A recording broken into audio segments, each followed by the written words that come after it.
साथियों नमस्कार। मैं संजय दास आपका स्वागत करता हूं SSB blog and social work में। साथियों आज बात करेंगे हम बोलने की आज़ादी पर। तो क्या साथियों बोलने की आज़ादी हमें क्या प्रकृति से मिली है या हमारे देश का संविधान देता है? तो साथियों इस पर हमें विचार करना चाहिए कि संविधान कुछ अलग से नहीं है। संविधान हमारी लोकमत के अनुसार ही बना है, यानी कि जनता के विचारों से सभी जाति धर्म के लोगों का प्रतिनिधित्व उसमें था, इसलिए प्राकृतिक नियमों को ही उसमें समावेश किया गया है। तो प्रकृति से हमें बोलने की आज़ादी मिली है और भारतीय संविधान में भी हमें बोलने की अभिव्यक्ति आज़ादी मिली है आर्टिकल 19 के तहत, अनुच्छेद 19। तो साथियों क्या भारत में प्रेस कमीशन है? तो साथियों इसका जवाब है भारत में प्रेस कमीशन नहीं है, क्योंकि संविधान सभा में परम आदरणीय डॉक्टर भीमराव अंबेडकर जी ने कहा था कि प्रेस कमीशन की हमें ज़रूरत नहीं है, क्योंकि आर्टिकल 19 में जो हमने सभी नागरिकों को बोलने की आज़ादी दी है, तो प्रेस की आज़ादी उसी में ही आती है। यानी प्रेस बोलिए मीडिया, जितने अधिकार हम आम नागरिकों को है उतनी ही आज़ादी बोलने की समाचार पत्रों, टेलीविज़नों या जो भी संचार के साधन हैं उनको है।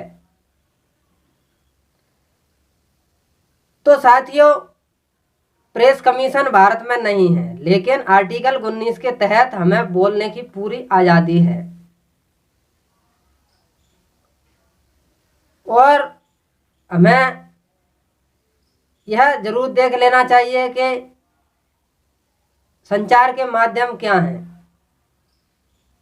संचार के माध्यम साथियों 4 तरह के होते हैं। Number 1 oral media, number 2 traditional media, electronic media और प्रिंट मीडिया। साथियों यह 4 तरह की प्रेस होती है। शायद आप लोगों ने केवल 2 तरह की मीडिया सुना होगा, एक इलेक्ट्रॉनिक मीडिया और दूसरी प्रिंट मीडिया, लेकिन इसमें ओरल मीडिया और ट्रेडिशनल मीडिया हमने बोला है। तो साथियों 4 तरह के मीडिया काम करते हैं हमारे समाज में, देश में। ओरल मीडिया यानी कि हम 1 या 2 व्यक्ति जब बात करते हैं, मौखिक बात करते हैं, वह ओरल मीडिया है। ट्रेडिशनल मीडिया होती थी जैसे पहले गौतम बुद्ध अपने अनुयायियों को एक जगह बैठकर हजारों लोगों को अपना धम्म देशना देते थे। कोई भी संत महापुरुष या गुरुकुलों में गुरु अपने शिष्यों को शिक्षा देते थे और वह परंपरागत रूप से चलती आती थी। तो ये क्या है? ट्रेडिशनल मीडिया है। उसका प्रभाव आज भी है हमारे देश में, ट्रेडिशनल मीडिया यानी परंपरागत मीडिया। और इलेक्ट्रॉनिक मीडिया और प्रिंट मीडिया ये आधुनिक साधन हैं साथियों। प्रिंट मीडिया जैसे समाचार पत्र, किताबें आदि हैं। और इलेक्ट्रॉनिक मीडिया जैसे आजकल स्मार्टफोन चले हैं, तो ये इलेक्ट्रॉनिक मीडिया है। टेलीविज़न, रेडियो, सिनेमा, यह क्या है? यह इलेक्ट्रॉनिक मीडिया जैसे कि मोबाइल, टेलीविज़न, रेडियो या इलेक्ट्रॉनिक मीडिया हैं साथियों। तो इनके माध्यम से हम अपने विचारों को एक दूसरे तक पहुंचाते हैं। तो साथियों, इन सारी चीज़ों को समझना आवश्यक है, क्योंकि परम आदरणीय डॉक्टर भीमराव अंबेडकर जी ने एक समाचार पत्र निकाला था जिसका नाम था मूक नायक, यानी कि मूक जो गूंगे हैं, जो बोल नहीं सकते, उनका नेतृत्व करना।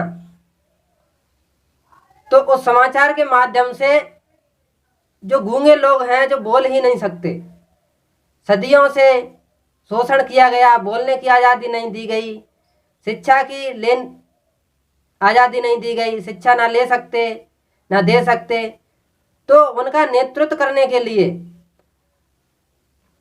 भीमराव अंबेडकर जी ने समाचार पत्र निकाला था साथियों। तो इसी के संदर्भ में अब ये मीडिया बहुत ही अच्छा साधन है हमारे पास। सोशल मीडिया, सभी लोगों के पास स्मार्टफोन है और यूट्यूब एक ऐसा माध्यम बन गया है जो कि वैश्विक स्तर पर है। यूट्यूब सभी जगह देखा जाता है तथा सभी भाषाओं में देखा जाता है। तो साथियों, इसके माध्यम से अब हम अपने विचारों को एक दूसरे तक आसानी से पहुंचाएंगे साथियों। और यह जरूरी नहीं कि बड़े बड़े मीडिया चैनल जो कर रहे हैं वही हम करते रहें। हमें अपनी मौलिक समस्याओं को देखते हुए अपने समस्याओं को हल करना है साथियों। हमारी कौन कौन सी समस्याएं, उनके समाधान में हमें सोशल मीडिया का उपयोग करना चाहिए अधिक से अधिक। तो साथियों, हम प्रेस की बात कर रहे थे, तो यानी कि जितनी आज़ादी एक न्यूज़ चैनल वाले को है उतनी ही एक आज़ादी एक आम नागरिक को है। और मैं भी एक आम नागरिक हूँ, देहात से बिलोंग करता हूँ, गांव में रहता हूँ, लेकिन महापुरुषों की, संतों की कृपा से मुझे यह प्रेरणा हुई है कि मैं अपने विचारों को, समाज की मूल समस्याओं को समाज तक उजागर करूं। तो ये सोशल मीडिया के माध्यम से हम अपने विचारों को आप तक पहुंचाने का काम कर रहे हैं साथियों। तो हमें समझना चाहिए कि हर आदमी को, कोई भी नागरिक हो, चाहे उसकी बोली कैसी भी हो, खड़ी बोली हो, देहाती हो, गांव की हो, कैसी भी बोली हो, केवल भड़काव वो किसी व्यक्ति के खिलाफ, यानी उसको ठेस पहुंचाने वाली, किसी दूसरे व्यक्ति का नुकसान पहुंचाने वाली नहीं हो। बस कैसी भी बोली हो, हम लिख सकते हैं, किताब छपवा सकते हैं, समाचार पत्र निकाल सकते हैं, सोशल मीडिया के माध्यम से अपने विचारों को अन्य लोगों तक पहुंचा सकते हैं साथियों। यह आज़ादी हमें आर्टिकल 19 संविधान भी देता है और प्रकृति भी देती है, क्योंकि संविधान लोकमत के आधार पर बना है, जिसमें संविधान सभा में जितने भी सदस्य थे सभी जाति धर्मों के लोग थे। किसी एक व्यक्ति का नहीं था कि हम श्रेय इसका किसी एक व्यक्ति को दे दें, ऐसा नहीं है साथियों। सभी जाति धर्मों के लोगों ने यह बनाया था और मिलकर बनाया था, मूल समस्याओं पर आधारित बनाया था।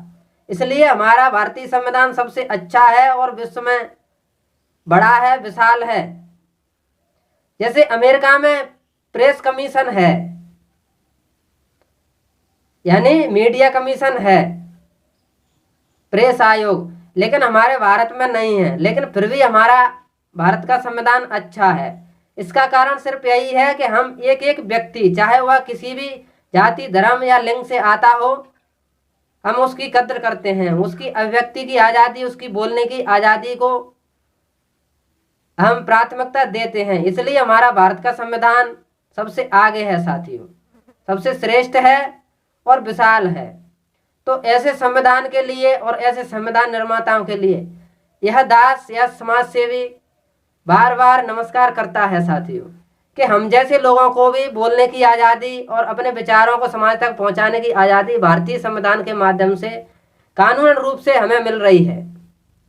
तो हम इसके लिए उन महापुरुषों के विशेष आभारी हैं।